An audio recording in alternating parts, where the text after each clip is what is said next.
Okay, sa mauna ka daw, Kuya Logoy. Ako na. Okay, gagamitin ko na yung kanina mga talata, dudugtong ko na dyan, ano. Sabi daw, siyempre gusto ko makasama si Emmet Sedek dahil sa ano yun, okay, Pedro yun, di ba? Ganun daw ang mga inugali ng mga babae noong unang panahon, mga banal na babae. O kaya, pagdating sa, yan nga, sa grupo, no, Righteousness of God, number one, yan ang pinahanap ni Kristo, seek ye first. Kanta nga yan eh. Seek ye first the kingdom. Bakit kingdom? Kasi yung mga iglesia ng mga iglesia ng Diyos, mga iglesia ni Kristo, mga iglesia na nagdidiba-debate yan. Pero pagka yung kaharian ng Diyos at ni Kristo ang hinanap mo at yung katwiran niya, sitting pretty ka. Bakit? Ito yan. Sa unang Korinto 6:9. Sabi ah, di ba ninyo alam na ang mga makasalanan ay walang bahagi sa kaharian ng Diyos. Di na sila sumunod kay Kristo na hanapin yung kaharian pati katwiran. Wala pa silang bahagi. Kaya puro pangarap na lang yan. Kaya paano mo irerespeto yan mga yan? Hindi yan respeto kasi mga makasala. Parang ngayon lang yan, no? Yung gararally sa daan o makabagong panahon yan, nagdidebate yan, mga kapatid na Katoliko, mga Iglesia ni Cristo. Pero nagdidebate sa doktrina. Pero pagdating doon sa mga nasaktan sila ng gobyerno natin sa Senado at saka sa Kongreso, kasi ayaw nila ng mga magnanakaw. Naka-enumerate dito yung mga magnanakaw. Wala yan sa kaharian ng Diyos. Kaya makapuslit man yan sa batas ng tao, hindi yan makakapuslit sa batas ng Diyos. Sabi niya, di ba ninyo alam na ang mga makasalanan ay walang bahagi sa kaharian ng Diyos? Kaya yung mga kapatiran kong ROG, ganun sila magsalita. Siyempre, may mga attitude din, may kanya-kanya kaming pagkatao, may kanya-kanya kaming pagka-Diyos. Ganito lang ako, mahinahon. Huwag ninyong dayain ang inyong sarili. Narinig ko rin kanina yan. Kasi hindi nga pwede yun, makasalanan ka, tapos mag-expect ka pa.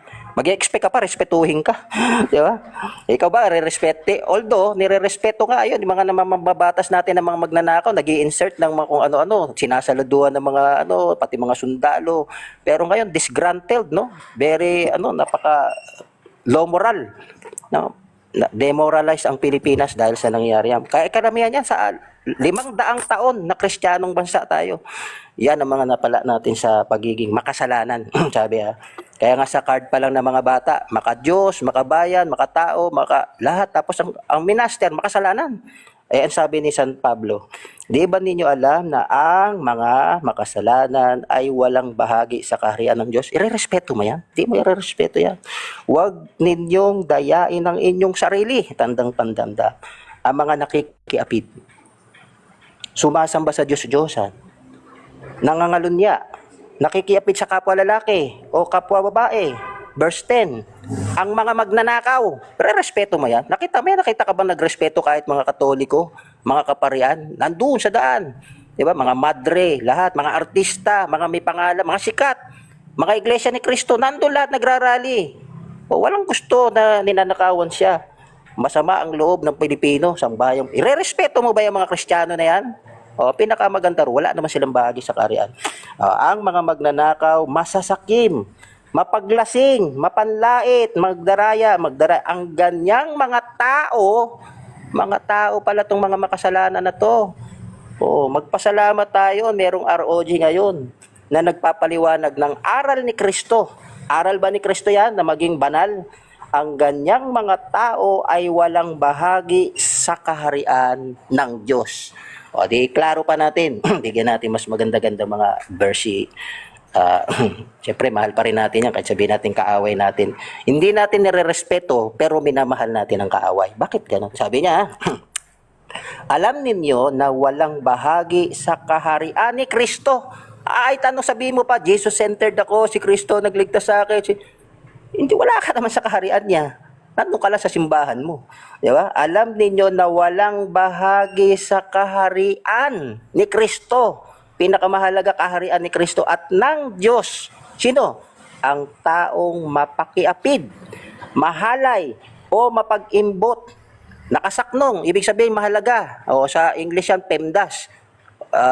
parenthesis, exponentiation, division, addition, subtraction. Sabi niya, pagkat ang pag-iimbot ay pagsamba sa Diyos-Diyosan. Ewan ko lang kung i-respeto niyo itong mga ganitong klaseng tao.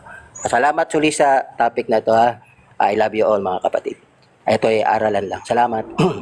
Okay, time na si paring Logoy. So ngayon magtatanong naman si Kuya Barber King ng 10 tanong kay Kuya Logoy. So ang rules lang natin dito, sagutin ang categorical. Pag hindi alam masagot, pass agad. Next question. Yun lang, madali lang. So 10 tanong, Barber King, ready ka na ba?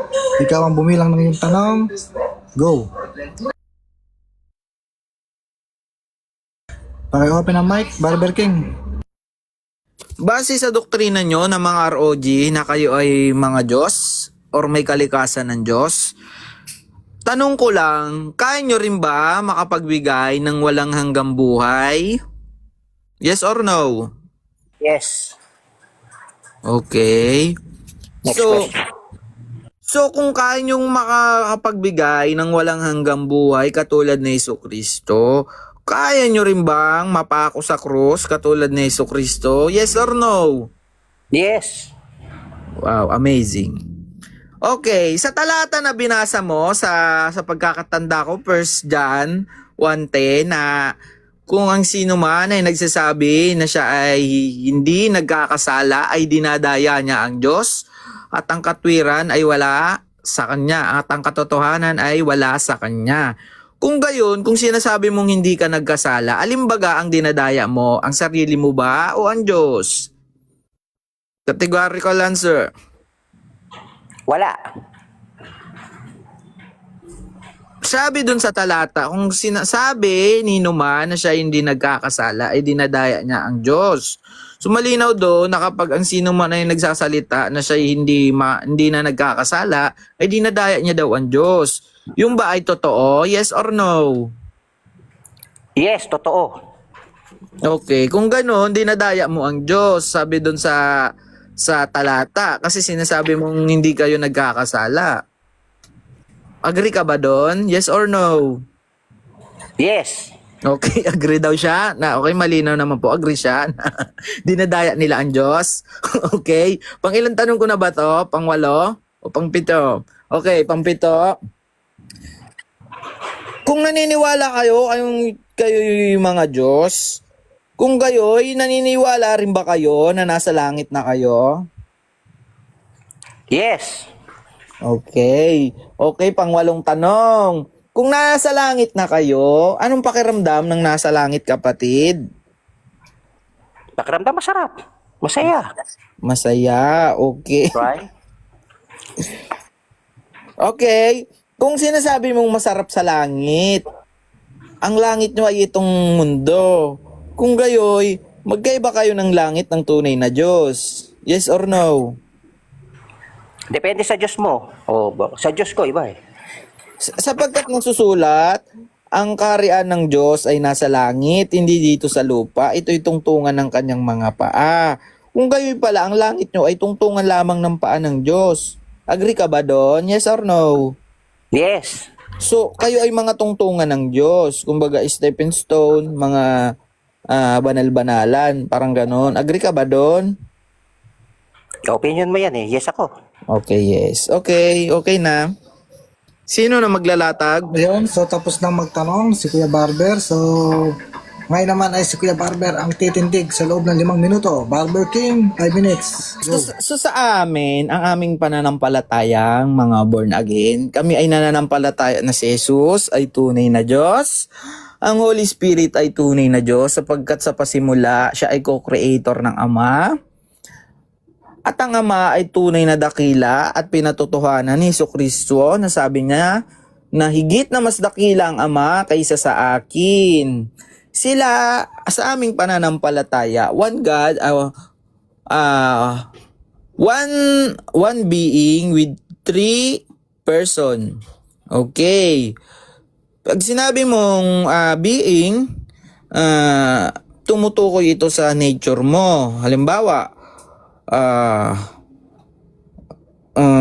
who are you? Ang tawag dyan, essence. persona yan, persona. Pag sinabi mo namang being, tumutukoy yun sa kalikasan mo. So, yun ang katuruan sa amin. At pagdating naman sa kaligtasan, walang ibang makakapagbago sa sarili natin or makapagliligtas sa sarili natin, kundi sa pamamagitan ng Panginoong Jesucristo. Sabi sa John 14:6, I am the way, the truth, and the life. No one comes to the Father except through me. So pag sinabi ba dyan na siya ang daan, kailangan ba tayong pumantay o makiisa sa kanyang mga ginawa? Kailangan ba natin angkinin yung mga ginagawa niya, katulad ng pagbibigay ng walang hanggang buhay at makapagligtas ng kapwa natin? Hindi, kundi ang sabi niya, kayo'y makiisa sa akin katulad din namin ng Ama na iisa. Ngayon, sa aming pananampalataya, si Kristo lamang ang tanging tagapagligtas na ibinigay ng Ama sa sangkatauhan. At si Kristo lamang ang may kakayahang magbigay ng walang hanggang buhay. At si Kristo lamang ang pasaporte or visa papuntang langit. Kaya, kung may magsasabi man na sila ay may kakayahan din na gumawa ng katulad ng Panginoong Jesucristo, ayun ay masasabi nating Antikristo or bulaan ng mga ngaral. Sapagkat walang nakasulat sa Biblia na may sino mang tao maliban sa Panginoong Jesucristo na makapagbibigay ng walang hanggang buhay, kundi sa pamamagitan niya lamang, mga kapatid ko. At sa mga nagsasabi naman na si Kristo daw ay sinugo lamang at hindi tunay na Diyos, malinaw naman na sa pag-akyat niya sa langit at sa Revelation, isinulat ni Juan na siya ay tunay na ang Panginoong Diyos. Matapos nang siya sabihin niya, ako ang Alpha at ang Omega, pinatotohanan ni Juan. So ngayon, alimbaga ang ating paniniwalaan, yung mga reliyon, yung mga nagsasabi na tao lamang si Kristo or sinugo lamang or anghel, o si Juan na nagsasabi na siya ang tunay na Panginoong Diyos. Ngayon naman sa mga nag-aangkin ng kapurihan ng Panginoon, ang masasabi ko lamang, masisisi Satanas ay nagsasalita rin ng salita ng Diyos, ngunit para sa ikakapuri lamang ng kanyang sarili at sa ikakadaya naman ng mga tao. Kaya kung sino man sa inyo ang nagsasalita ng Diyos, oo, naniniwala akong salita yan ng Diyos, ngunit kung ginagamit mo yan para sa kapurihan mo, ay ginagamit mo lamang ang Diyos para sa pangsarili mo at ikaw ay hindi ginagamit ng Diyos, sapagkat ang tunay na ginagamit ng Diyos ay pinaparangalan niya ang Diyos sa kanyang pangalan at ang ipinapangaral niya ay walang iba kundi ang pag-ibig ng Diyos at siya ay nagpapakumbaba dito upang makita ng tao na ang Kristo ay umiiral sa kanyang buhay. Ngunit kung ang yung pinapangaral ay puro kalapastanganan at malayo sa katotohanan, katulad ng sinasabi ng ROG na hindi na sila nagkakasala, ay dinadaya nila ang Diyos, sapagkat nalalaman nga ng Diyos na tayo ay limited. Hindi tayo ganap, kaya kailangan tayong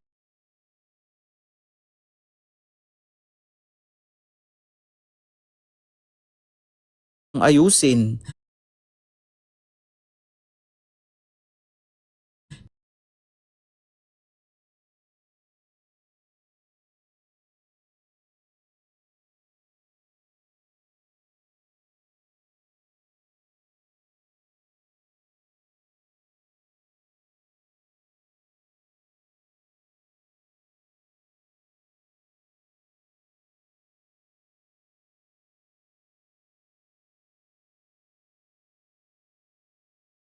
Amen. Okay, tanong, Logoy. Galing.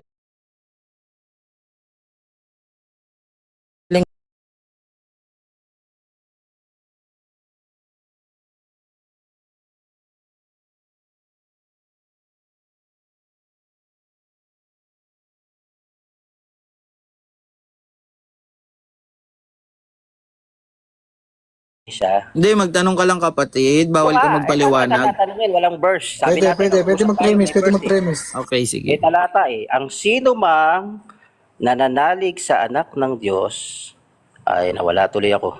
Ang liit-liit na nga nung Bible ko eh. Ito nga, nawala tuloy ako. Englishin ko na nga lang. Nawala yung verse. Okay, nawala yung utak ni Logoy. Walang, kasama Huwag kayong maganda. Huwag mo na magsalita. Habang nagsasalita si Logoy. Para maganda. Yung born again. Sabi niya, everyone having been born of God doesn't sin because his seed stays in him and he is powerless to sin because he has been born again. Sabi mo, born again ka. Lapat ba sa'yo yung talatang ito o hindi? Yes. Born again in spirit. Okay, next question tayo. Born again in spirit ka. Ngayon, sabi rito sa kaninang pinag-usapan natin, Okay, pang-anim na tanong. 6 na ba agad? Bilis naman. Yes. Hindi na tayo mo yata ako Yan ba born again? I-respeto ba? Kanina pa ako bumibilang, kapatid. Sige, sabi mo eh. Mahala ka na dyan. Sabi niya, mga minamahal, yamang ipinangako sa atin ng mga bagay na linisin natin ang ating sarili sa lahat na nakapagpaparumi sa ating katawan at espiritu. Ito ba ay nagagawa mo bilang born again at dapat bang irespeto kita? Yes, nagagawa ko sa pamamagitan ni Jesucristo. Okay. Ilan na lang natitira ko? Pang-pito. Pang-pito na. Pang-pito. Okay. Sabi mo born again ka. Ngayon, sa iyong relihiyon na born again, dahil ikaw ay pinanganak sa laman at espiritu, yung laman mo ba ngayon ay banal o hindi? Nagkakasala pa rin, kapatid. Nagkakasala. Sige, pang-8. sabi rito ngunit ang nakipag-isa sa Panginoon ay kasanya sa espiritu. Sabi niya, huwag kayong makikiapid.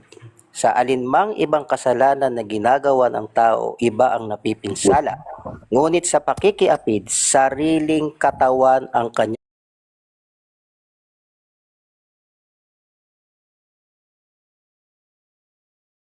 pinipinsala. Ito bang katawan mo ngayon ay banal na o hindi pa rin bilang born again? In spirit, banal, but flesh not. Sige. Sagot mo yan. Kasi nandito pa tayo sa mundong ibabaw. Ilan na? Pang-sampo. Okay. Sabi sa Juan na binasa mo din kanina. Bigatan mo naman yung sunod mong tanong, pang-last mo na yan. Yan, sabi niya, we know that everyone having been born of God doesn't sin, but the one having been born of God guards himself, and the wicked one doesn't touch him. Ikaw ba ay nagagalaw pa sa mundong ito dahil nasa mundo ka pa na ito? Nagagalaw ka pa ba ng masama o hindi?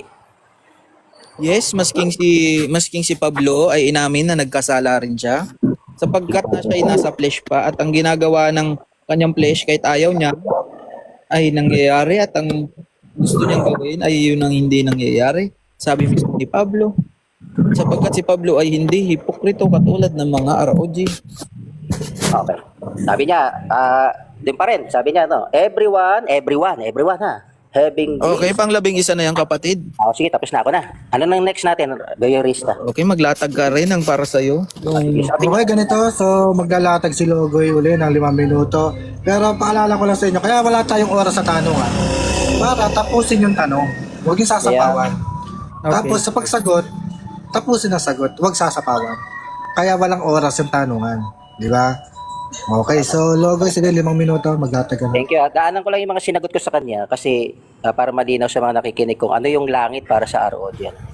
Dito sa Mateo 11:12, 2,000 years afterwards, sabi niya, mula nang mangaral si Juan Bautista hanggang ngayon, noon yun, ang kaharian ng langit ay nagdaranas ng karahasan at inaagaw ng masama.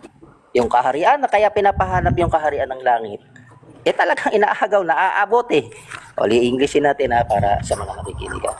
11, Mateo 11:12.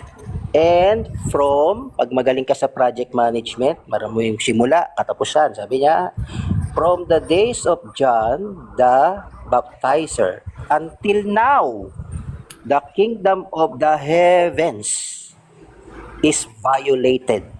And the violent capture the kingdom of heaven. Yan. Kaya pala naaapakan ng Diyos. Kaya tingnan natin, ano ang napala ng ROG na dating makasalanan na binago dito sa Efeso 2, 5. O, di ba? 6 na, 6. Dahil sa ating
sige, bagay, pwede ka nang umalis. Sasagutin ko na lang, sasagutin yung mga tanong mo.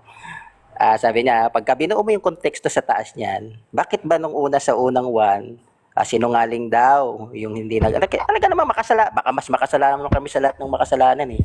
Sabi, noong una ay mga patay kayo dahil sa inyong pagsuway at mga kasalanan. Yan, kayo, sila noon, yung Church of Ephesians. Sabi niya, Verse 2, sinunod ninyo noon, alin? Ang masamang takbo ng sanglibutang ito. Hindi ka pala nagbago. Paano kayo re-respeto? Pareho ka pa rin ng takbo ng sanglibutan. Nag-Bible ka pa. At napailalim kayo sa prinsipe ng kasamaan. Under pala ng prinsipe ng kasamaan. Respeto ba yung reliyon na ganyan? Eto nga kayo, siya lang, mag-isa. Nagdamay pa, sinama pa si Nori. Sabi niya, sinunod ninyo noon ang masamang takbo ng sanglibutang ito at napailalim kayo. Tapos nandiyan ka pa rin. Ano pagiging born again mo dyan? Di ba? At naipailalim kayo sa prinsipe ng kasamaan. Yan ang Diyos mo.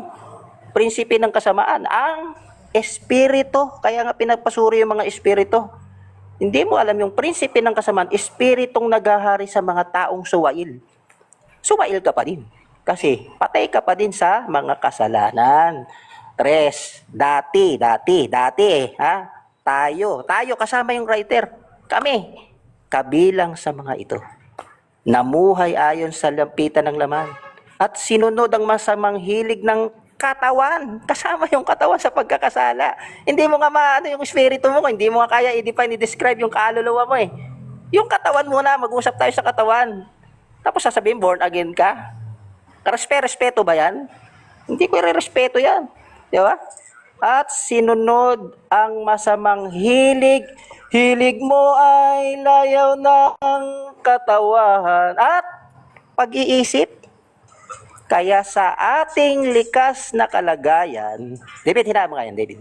Kabilang tayo sa mga taong kinapopuutan ng Diyos. Hindi lang kita hindi i-respeto. Kapopuutan pa kita. Yung Diyos niya napupuot eh. Ako pa, hindi mapuot sa iyo. 4. Subalit, napakasagana ang habag ng Diyos at napakadakila ang pag-ibig na inukol niya sa atin. 5.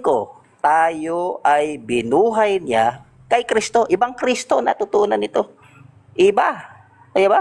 Ganoon pa rin, makasalanan ka pa din. Sinusunod mo yung espiritu nga. Yun, tapos na ang oras, Kuya Logoy. At si Kuya Barber naman ay hindi daw makakapagtanong dahil siya ay may gugupitan. So, tinatapos na natin ang ating diskusyon sa loob ng 24 na minuto na nangyaring diskusyon. I-upload natin sa ating YouTube channel. Mga tropa, paki-follow